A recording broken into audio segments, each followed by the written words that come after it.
Arunachala Shiva,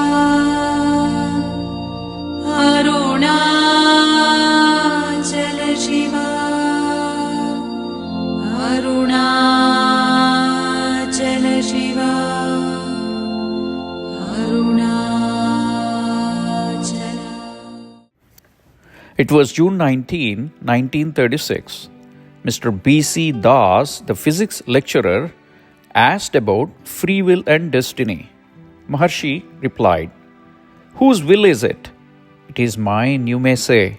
You are beyond will and fate. Abide as that and you transcend them both.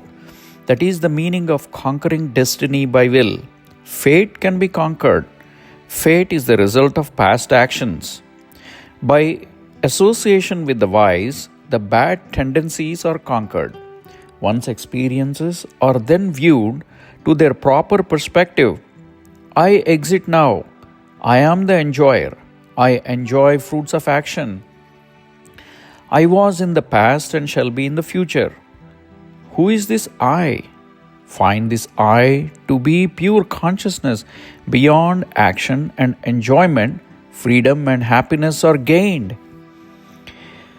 There is then no effort, for the self is perfect and there remains nothing more to gain. So long as there is individuality, one is the enjoyer and doer. But if it is lost, the divine will prevails and guides the course of events.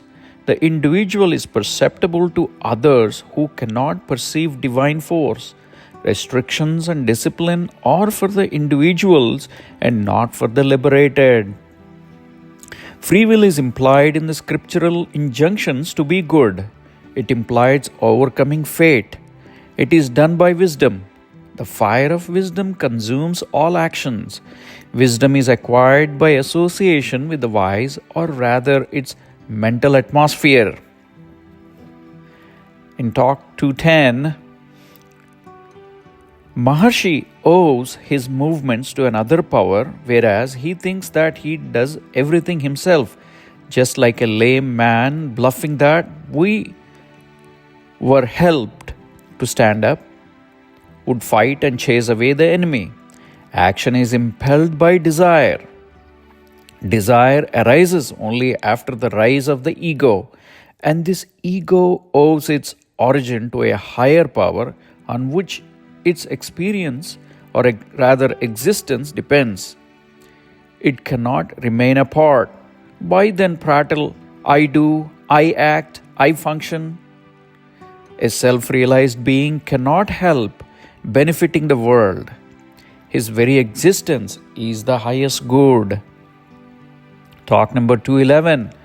Mr. B.C. Das, the physics lecturer, asked again, Yoga means union. I wonder, union of which to which?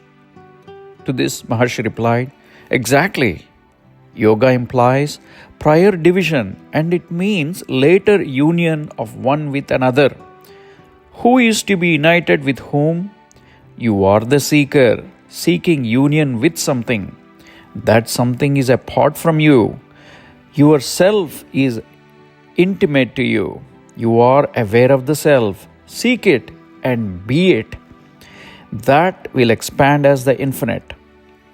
Then there will be no question of yoga, etc. Whose is the separation? That is Viyoga. Find it. The devotee then asked, are the stones, etc., destined to be always so? Maharshi replied, who sees stones? They are perceived by your senses, which are in turn actuated by your mind. So they are in your mind. Whose mind is it? The questioner must find it himself. If the self be found, this question will not arise. The self is more intimate than the objects. Find the subject, and the objects will take care of themselves. The objects are seen by different persons according to their outlook, and these theories are evolved. But who is the seer, the cognizer of these theories? It is you. Find yourself. Then there is an end to these vagaries of the mind. Devotee then asked, Whose is this mind? A bundle of thoughts, replied Maharshi. Wherefrom has its origin? Consciousness of the self. Then whose? Then thoughts are not real, is it? They are not. The only reality is the self, said Maharshi. In talk number 212, Maharshi observed Pradakshina, the Hindu ritual of going around the object of worship, is all is within me. The true significance of this act of going around Arunachala hill is said to be as effective as circuit around the world. That means the whole world is condensed into this hill.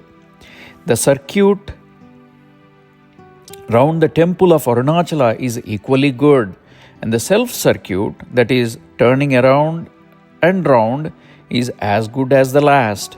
So all are contained in the self. Says the Ribu Gita, I remain fixed, whereas innumerable universes, becoming concepts within my mind, rotate within me. This meditation is the highest circuit, that is Pradakshina. End of talk 212. On June 20th, 1936, Mr. B.C. Das again asked why the mind cannot be turned inward in spite of repeated attempts. To this, Maharshi replied, it is done by practice and dispassion, and that succeeds only gradually.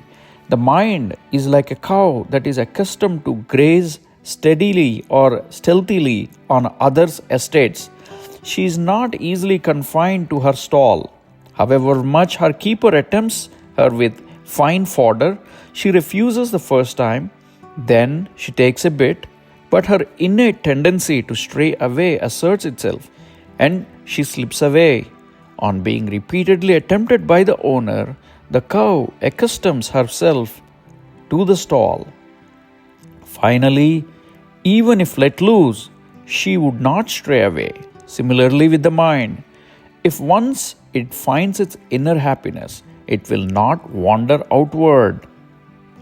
Talk number 214. Mr. Ekanath Rao, a frequent visitor, asked, are there not modulations in contemplation according to circumstances? To this, Maharshi replied, yes, there are. At times there is illumination, and then contemplation is easy. At other times, contemplation is impossible even with repeated attempts.